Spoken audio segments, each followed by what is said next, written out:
Hello and welcome to my podcast. In this podcast I'm going to talk to you about the book Born a Crime. To be specific, I'm going to talk about Trevor Noah's identity. Yes, to begin with, Trevor is mixed. He had a white father and a black mother. He looked like a person that was colored, and at that time being mixed and being colored was not the same thing. The difference between a mixed one and a colored one was if you're colored, all of your relatives are colored.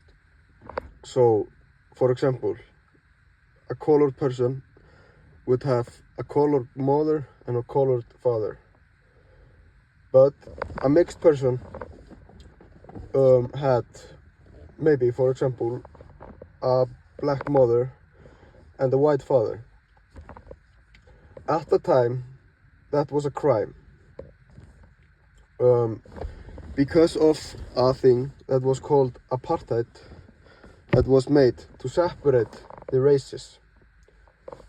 The difference for that was to have the white people superior to the others, and no races could mix.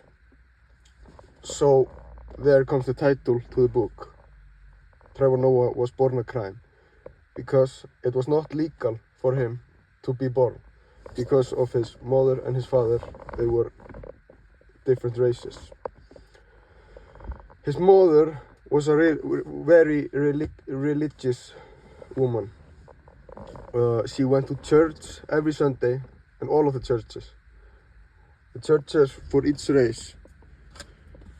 She believed in Jesus and prayed to Jesus every day, many times a day.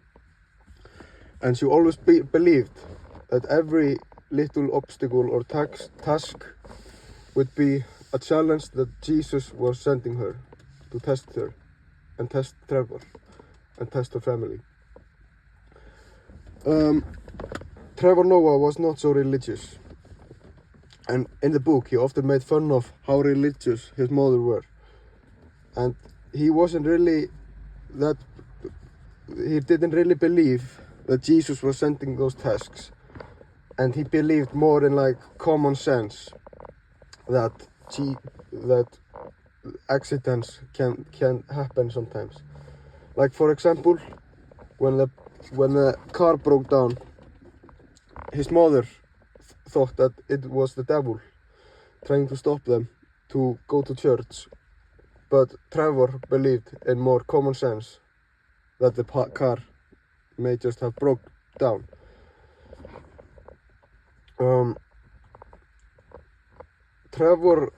One thing about Trevor's identity was that he knew languages, because he had to be like a chameleon sometimes. He had to pretend to fit in.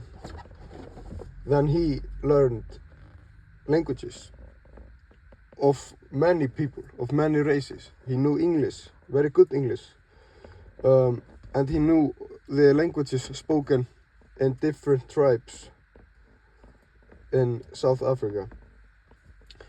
Because of the languages, he had it was easier for him to fit in, and he could fit in to groups, but he didn't really fit in. But he was funny. That was a talent that he had. He was really funny and was a people's person. Because he was a people's person, he was a good salesman and started selling and reselling and burning CDs. Because he started burning and selling and reselling CDs, he started a little business of selling it and grew a lot of money for it. Thank you for that podcast.